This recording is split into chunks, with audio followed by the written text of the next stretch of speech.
to infiltrate the human world and retrieve Go-Gurt. Okay, Batman. Dude, what? I'm just trying to hype you guys up. I want to talk about the age difference, right? These feel like kind of the youngest turtles that I've seen on in media in a long time.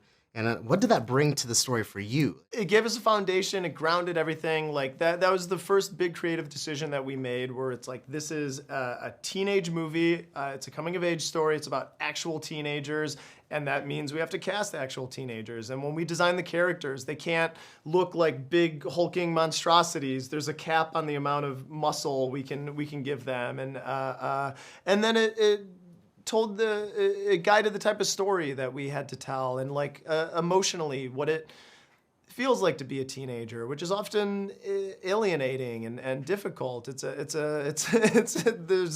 the loneliest time in someone's life, and that just made sense for these creatures that lived in the sewer and just want acceptance. A lot of it was scripted. The script is really funny and was great. But yeah, the boys did a lot of improvising, and so then I got to play off of them.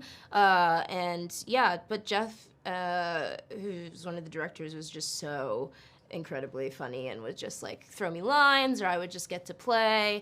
So I would say 90%. I would say 90% is scripted, and Jeff and Seth would probably be like, "You are lying." But I feel like 90% is scripted. Like it was all there, and then I just got to play it. Besides, just working on a project for 2 years, getting to know each other, being in the booth, Seth and Jeff, that was one of the things they were really adamant about, was all of us being in the booth together. So that's why if you hear us stumbling and things kind of come over each other, that's because we were actually in the room with each other, and that just added a complete fresh new feel, because it's rare to have especially your ensemble cast in the booth together. So the fact that we were able to do that was incredible. Adding on to what Shamon said, like they were very specific about us recording together, and I feel like that really brought a lot of the characters to life, because we are real teenagers and we were acting like ourselves. Like it wasn't like we were going to work to portray a character. Yeah. It was just us being teenagers and just going in a room, having fun, and then we were taking real life jokes that were like either on TikTok or like we talk about off camera, like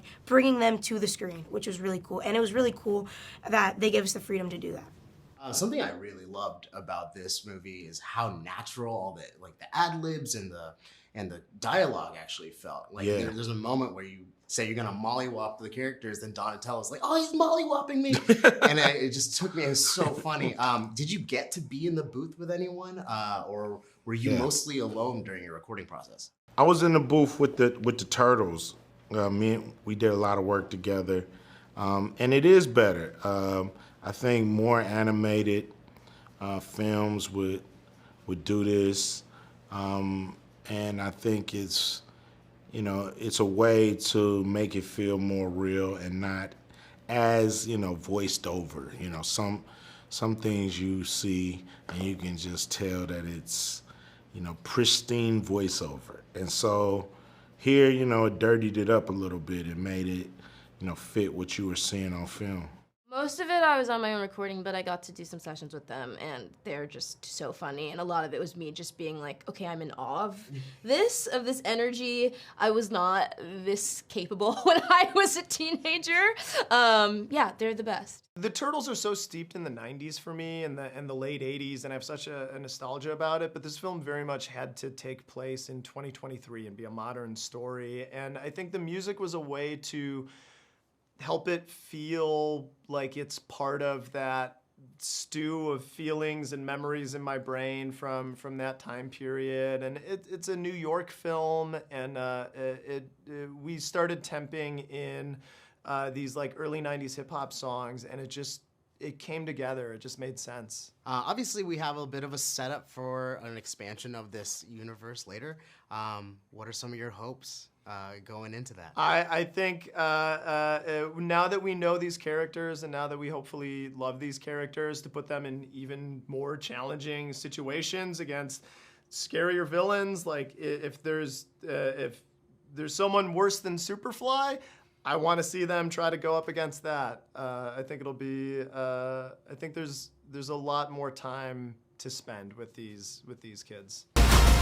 Enough talk! I dream about fighting every night. You've got a rage problem, right? It's not a problem!